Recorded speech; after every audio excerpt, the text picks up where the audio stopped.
Thank you for watching my video. If you enjoy my videos, please consider supporting my channel by hitting the like button, subscribing to my channel, and activating the notification bell so you never miss an update. Additionally, if you'd like to support me in other ways, you can do so through my Patreon account or by making a donation via PayPal or cryptocurrency. Links are in the description. Any amount helps to keep this channel running and to create more great content for you.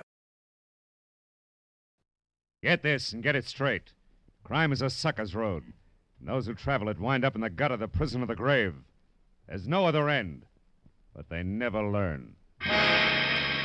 From the pen of Raymond Chandler, outstanding author of crime fiction, comes his most famous character in The Adventures of Philip Marlowe.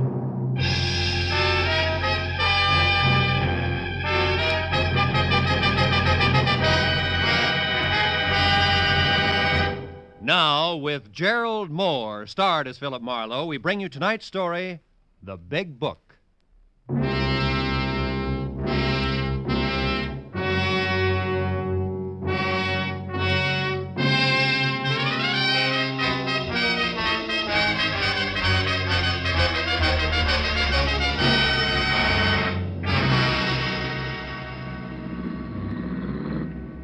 Oh, Marlowe, that winds it up. Boys got him in the wagon without any trouble, thanks to you.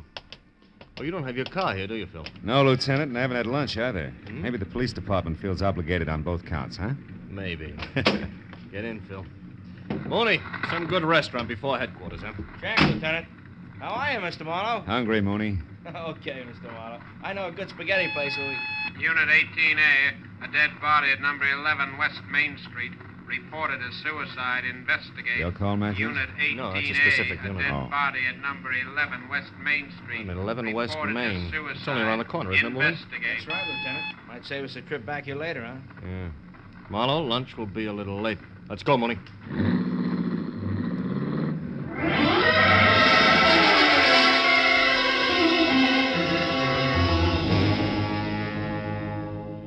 At number 11 West Main Street, a Skid Row rooming house, a middle-aged woman who had been in the ground floor rear apartment was now dead of a bullet that had passed directly through her heart. A shabby, cramped room was packed tight with a dozen different stale smells, and the naked light bulb dangled from a cracked plaster ceiling.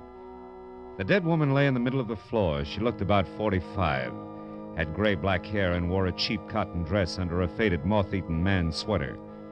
Up to there, she belonged to the backdrop. But beyond that, someplace in the deeply etched beauty of her face, the studied neatness of her hairdo, there was something vague and disturbing that made the whole picture slightly lopsided, like a cheerful tie on an undertaker. 10 minutes later, when I was out in the hall listening to Mooney run down the routine facts for Lieutenant Matthews, that something was still with me, bothering me, the way a half-remembered dream does when you're shaving the next morning. Yeah. Lived here 5 years now. Came from the east, and according to the landlord, has no close friends or relatives in the city. Also, the bullet was fired at point-blank range. Uh-huh. Anything on the gun that was next to her? Not yet, Lieutenant. It was her fingerprints only. Looks like it's strictly pawn shop stuff.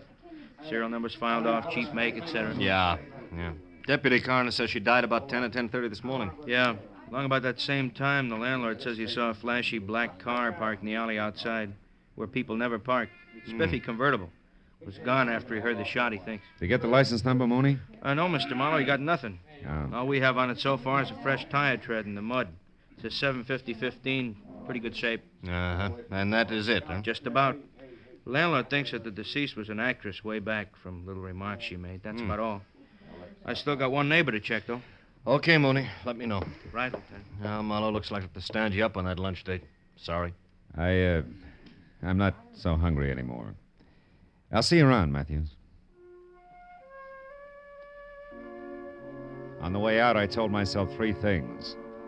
One, aside from the fact that we belonged to the same fraternity laughingly called mankind, Jane Temple was nothing to me.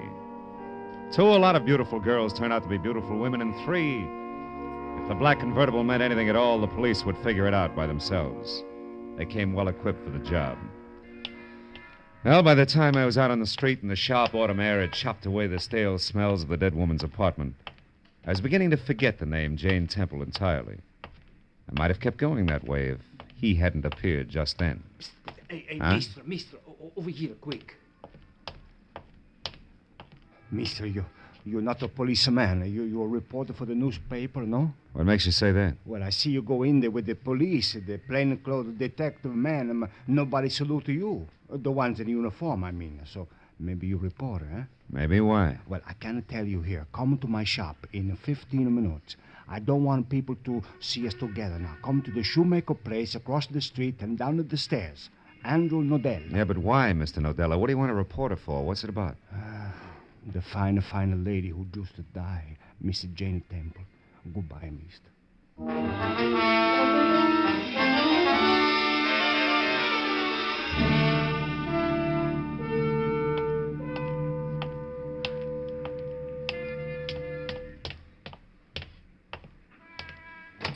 Look, my friend, it cost me $1.50 for the letter alone. How can I give it to you for... Now, look, I've been... Okay. Andrew Nodell changed his mind. He won't argue with a customer. Here, $1.25, just like you want him. A cash. Yeah, it's more like it. No, I wasn't born just the other day. I can tell value. Sure. My mistake, mister. Now, excuse me, please. Okay. Hey. Kill ladrone, the chisel. Yeah. I only gave in to get rid of him, you see. Now, I'll put the out to lunch sign on and lock up the door so we won't be disturbed. The police and nobody. Okay. There. Now, Mr... Marlowe. Mr. Marlowe, we go in the back room. This way, please. Now, wait a minute. Before we go anyplace, Nodella, one question. Why are you so worried about the police? Well, because down in this neighborhood, Mr. Marlowe, every time I do a good thing and I call the police when it's right, I get in some kind of trouble. These people are my customers. They don't like you should be a... Stool pigeon? A stool pigeon. Mm-hmm. All right, Mr. Nodella. Now about Jane Temple. Wonderful woman, Mr. Marlowe. Come in the back room, huh? All right. Mr. Marlowe, fine, a cultured lady. I know. I was not always a shoemaker. You know, in the old country, I was a student. And before that, I was an artist. I wouldn't doubt it. You and Jane Temple were really good friends, is that it? See, good friends. That's why I'm in a position to say I don't think she killed herself. She was not the kind of a lady, Mr. Marlowe. She was not moody. She liked to be alone with her memories, but that's all. Look, come here at the table, Mr. Marlowe. Look at this. That was hers. Scrapbook, huh? Yeah. She left it with me. The letter on the front was worn. I was repairing it for her. She trusted only me with it. But open it up, Mr. Marlowe. I say no more. You just look for yourself. It was the usual setup. Between the big covers of a big book, a little life story in tattered yellow clippings and faded photographs. 25 years ago, Jane Temple had been exquisite. The fragile, haunting kind of beauty that never goes out of style. The kind of universal beauty that makes style. The book itself came in 2 parts. The first told in rave reviews and letters from select admirers. Was the rocket-fast rise of Jane Temple, who, as one critic put it, was inspirational beauty and the inspired actress. Both. Yet on that level, the first part ended abruptly in 1928, with no explanation. The second part was another success story, but it ran right up to the present. The career of one Jerome Locke, from obscure London stagehand to top Hollywood theatrical agent. A healthy, giant step.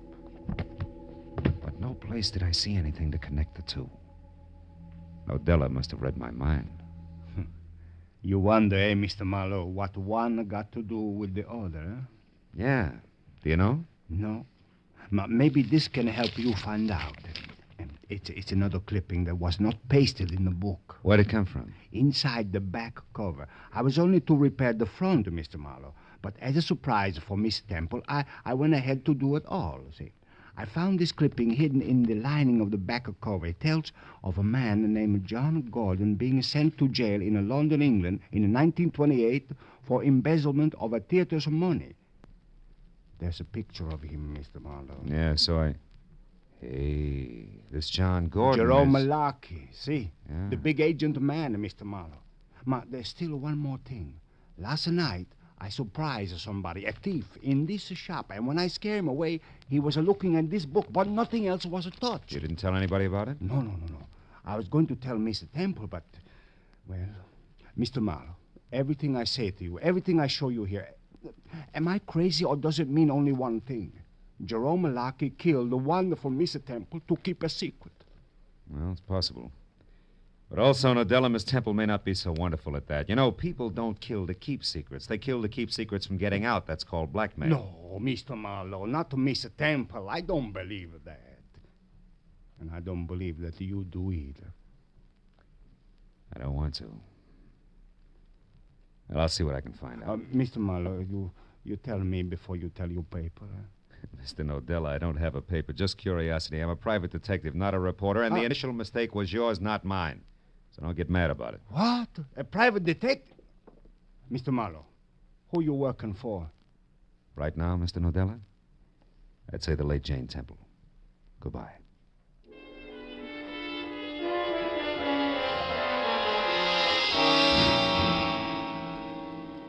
The Jerome Lockey agency on the Sunset Strip was big, brassy, and busy and sported a blonde receptionist to match. After I gave her my card and we exchanged frosty smiles, she waved me into a seat. I tried it for 15 minutes, and then I began to get itchy. But compared to the dapper gray at the Temple's gentleman sitting next to me, that was a mild reaction. He was one of those heavy-handed character actors you remember by face, never by name. Jerome Lockey's office? No, he's not in now. Mr. Jerome Lockey certainly has an exaggerated impression of his own importance. Been here a while, huh? Quite a while, sir. Much too long a while. Yes, sir, I'll tell him. Young lady, please tell Mr. Lockey that Elliot Monroe could wait no longer. I'll see him at his home this evening. I have several studio calls to make this afternoon. Good day. Good day, Mr. Monroe. Studio calls. Yes? Mr. Monroe couldn't wait, Mr. Lockey. He said he'd see you at your home tonight, sir. My tough luck. Anyone else, Madge? Only that New York call, sir. I'm still trying to get it. I'll put it right through the moment it comes in. Oh, yes. Mr. Philip Marlowe, a private investigator. A private investigator? Is it important? I think so, Mr. Lockey. It's as important as Jane Temple. Jane? What about Jane Temple? She's dead, Mr. Lockey. A bullet through her heart. No. Madge. Yes, sir. Bring Mr. Marlowe right in. Yes, sir. Right this way, Mr. Marlowe. Thank you.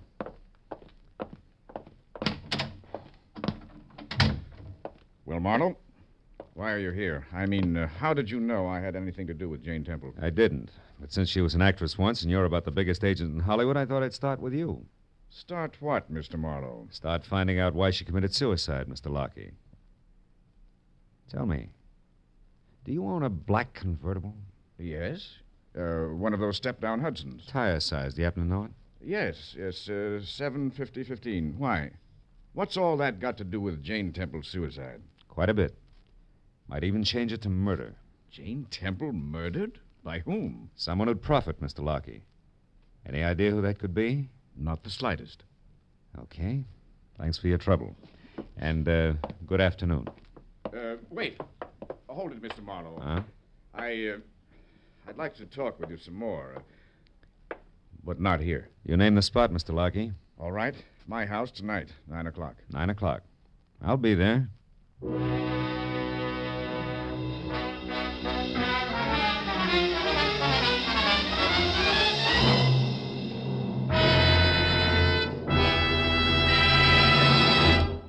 In just a moment, the second act of Philip Marlowe. But first, our armed forces are mighty busy these days. They're conducting the United Nations police action in Korea. They're patrolling the occupied countries. They're standing ready for national defense. And at the same time, they're doing important scientific research. With so many varied duties, the armed forces need more men. Men with brains and ability who can be trained as highly efficient specialists. Men who want to be the leaders of tomorrow. Inquire at your nearest recruiting office about the opportunities open to you in America's armed forces, the world's greatest power for peace. Now with our star, Gerald Moore, the second act of Philip Marlowe, and tonight's story, The Big Book.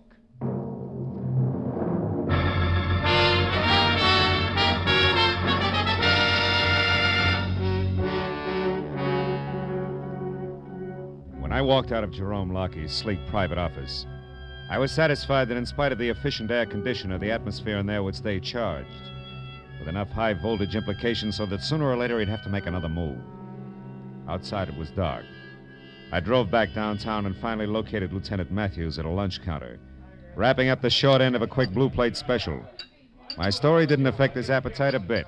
Have a piece of pie, Marlowe. The cherry is great. Matthews, I've been trying to tell And you I've that been listening, Phil, to all of it. All of it, from that crackpot shoemaker to a leather-bound scrapbook, right on up to a weird-looking Jerome Lockheed's kiss. And now what do you want me to do, get an ulcer? Matthews, maybe Jane Temple didn't kill herself. Maybe she was murdered. Go on. Now, look, there was an old clipping and some pictures in that scrapbook that identified our Jerome Lockheed as one John Gordon, who did time a few years ago for embezzlement, which, if revealed, would ruin the great Jerome Lockheed of today. Now, look, it looks like... Oh, nuts. What's the matter? What's the matter? Look, Marlowe, I haven't been to bed for 24 hours. I'm dog-tired. I thought I finally got a break. A clean-cut case of obvious suicide. A nice old doll, disillusioned, broke, did herself in. Too bad, yeah, but just that simple. So what happens? You run into some jerk of a shoemaker with an imagination, and now it's all mixed up with ex-cons, blackmails, and murder. It's not my fault. I didn't do it, you know. I'm sorry, Phil. All right. A little fed up, I guess. Oh, nothing that a week or so of hearing wind in pine trees wouldn't cure. But... So you went out to see Lockie, huh? Uh-huh. Where'd you leave it? Hanging in midair. Made a date with him for later tonight at his house. You think he did it? Who knows? I saved my Sunday punch, his real name being Gordon, that is.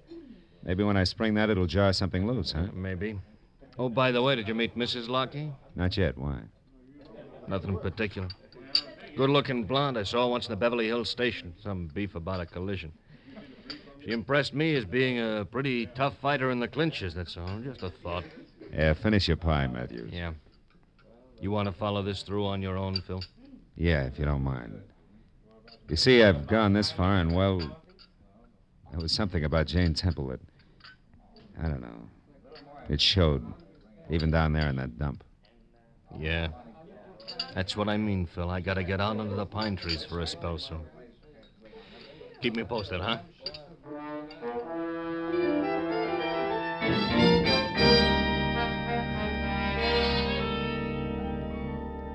I drove out to Beverly Hills again and found the Jerome Lockheed place.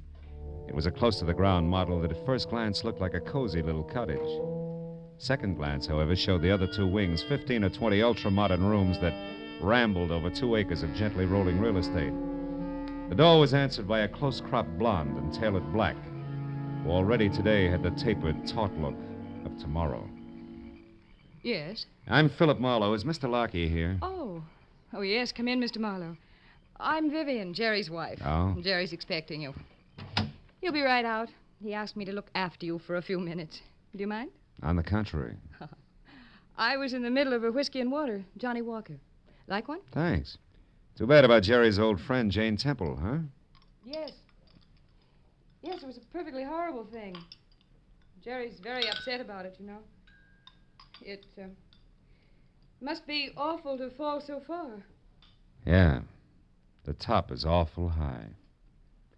Did you know her? Only by reputation. What do you suppose happens to a person like that? I mean, you'd think they'd try to climb back out of the squalor. Yeah, you'd think so. Like, Jerry did. That's right. He deserves a lot of credit. Things must have been tough after he got out. Yes. Yes, they were. Why, when he got out of the production end of show business, he was flat broke. He lost a fortune that way. He's told me about it, how he had to start all over again from the bottom. So I understand. Here's your drink, Mr. Marlowe. Oh, thanks, Vivian. Thanks a lot. You know, Mr. Marlowe, it really is a long, hard struggle to make it up from the bottom, especially a second time. The third time, it might be impossible, don't you think? Yeah. And when you're up there, the fight's even rougher, isn't it? Yes. Yes, it is. Sometimes a person would... Oh, it looks like you have another visitor. What? Coming up the walk outside. Oh, that's Elliot Monroe. He's always popping in here at odd times, usually to borrow something. He may want anything from a clean shirt to a cup of vinegar. We never know. Well, this time he wants to see your husband. I ran into him at the office this afternoon, heard him say so. Oh, really? Yeah, so I'll make my business with Jerry as short and as to the point as possible. Well, that's very considerate of you, Mr. Marlowe. Excuse me.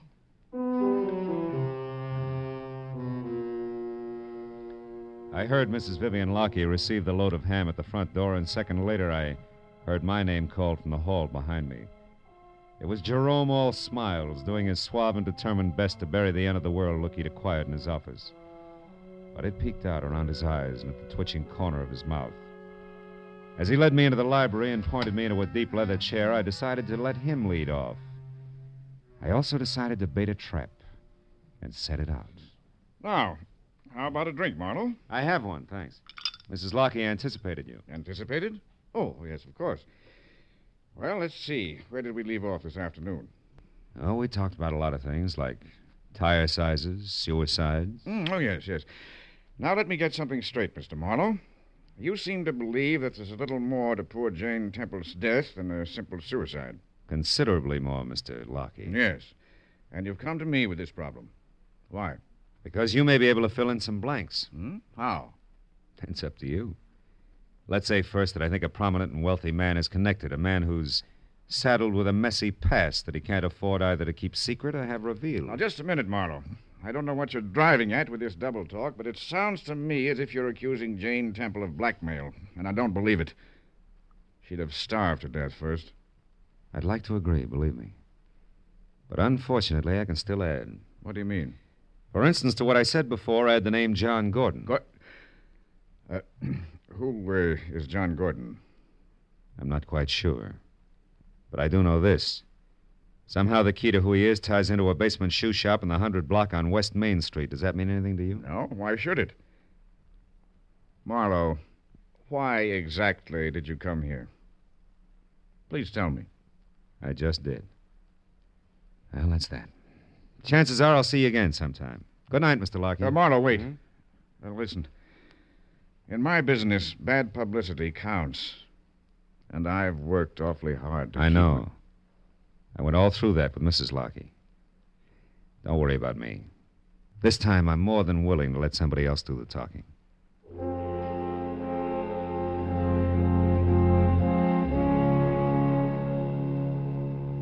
When I walked out on Lockey for the second time, things still didn't add up right. Something was missing. In the hall, I passed Elliot Monroe, hanging onto a glass of scotch like it was a streetcar strap. And at the door, Mrs. Lockey ushered me out with a frigid, unsmiling nod. I drove slowly all the way to Main Street, and when I was parked and walking toward Nadella's shoe shop, I began to doubt that the trap I'd set was going to catch anything. Until a long black convertible turned the corner behind me. I ducked into a doorway and waited.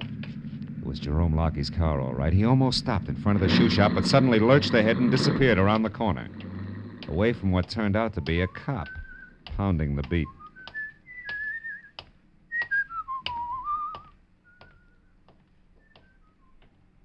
I was convinced he'd be back, so when the cop passed me, I ran around to the rear of the shoe shop and down the stairs to a window where I could keep out of sight and still see anything that went on inside. I just settled down for a wait when it came. Stand still, my fine fellow. Don't move or I'll kill you. Mr. Elliot Monroe. What do you know about that? Looks like the wrong sucker rose to the bait. Or is this just coincidence? It's no coincidence, my friend, believe me. While you were in talking to dear Jerry tonight, Vivian was called to the phone. That gave me a chance to listen outside the library door and overhear everything you said. That's why I am here, to protect my interests. No wonder things didn't add. You're the missing link, typecast at that. Keep those hands up. Sure, I couldn't see Jane Temple as a blackmailer, now Jerome Lockey as a killer, but you're playing both parts. For you, that's a cinch. Aye, but our detective is clever now, isn't he? But just a little late, wouldn't you say? Yeah. No switches in a one-track mind. Yeah, it's my own fault. Have your fun, Monroe. But tell me one thing. How'd you worm your way into this setup? That was a well-kept secret. Not to a man with an experienced eye for drama, my good fellow. It started very simply when I recognized Jane Temple on the street one afternoon and befriended her. Befriended her? Yes. We reminisced about the good old days in the theater and finally went through her scrapbook together. But there was one clipping that she tried desperately to hide in the binding. Oh, the clumsy old fool. So when she sent the book here to be repaired, it was you who broke in and found that clipping, huh? Yes, and read it and put it back before the stupid cobbler discovered me. But I had found the skeleton in the closet and knew that I could make it rattle long, loud, and lucratively. Sure. Jane Temple would do the dirty work, put the bite on Lockie. It would have been perfect, an ideal escape for both of us from the constant humiliation of poverty. There was nothing of woman left in her. All that remained of the great Jane Temple was dusty yesterday in a book bound in leather. Mr. Marlowe, are you afraid to die? No more than most people? Oh, well, I'm glad you said that. I had to kill you anyway, but at least you understand. He who kills cuts off so many days of fearing death. Then is death a benefit. It's the last benefit you'll ever play.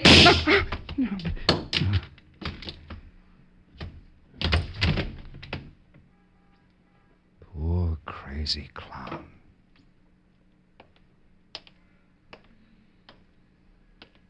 You know all the answers now, don't you, Marlowe?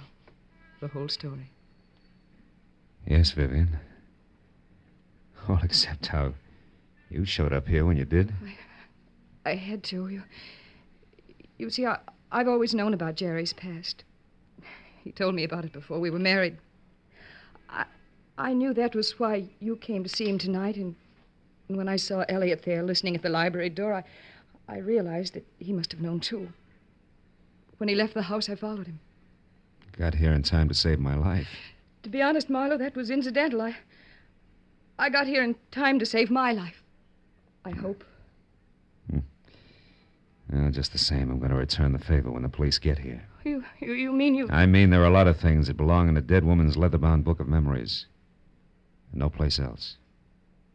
I'm going to do my best to help you and Jerry keep them there. Oh. Thanks, mister.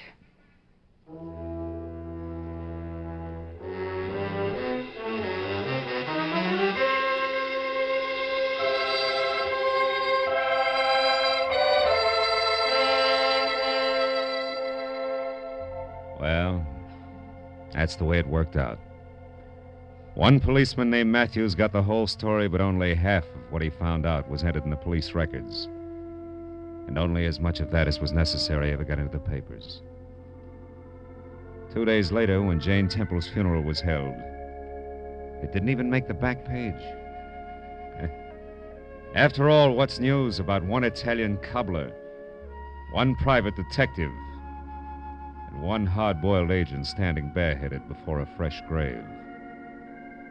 Even though the cobbler had worked all night, binding a big book in the finest of Morocco leather. Even though the agent, with blinking, moist eyes, closed that book for the last time. And the private detective laid it in the coffin to be buried with her. Yeah. What's news about that?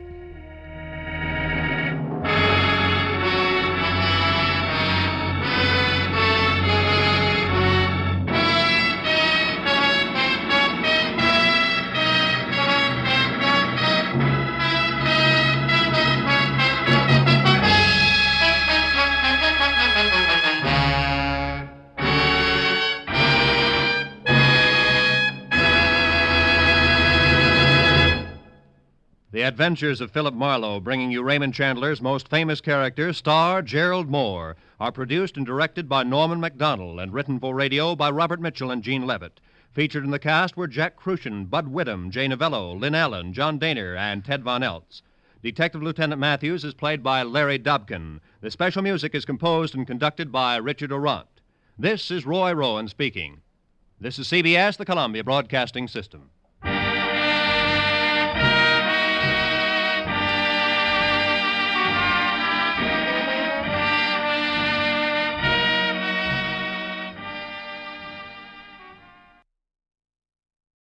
Thank you for watching my video. If you enjoy my videos, please consider supporting my channel by hitting the like button, subscribing to my channel, and activating the notification bell so you never miss an update. Additionally, if you'd like to support me in other ways, you can do so through my Patreon account or by making a donation via PayPal or cryptocurrency. Links are in the description. Any amount helps to keep this channel running and to create more great content for you.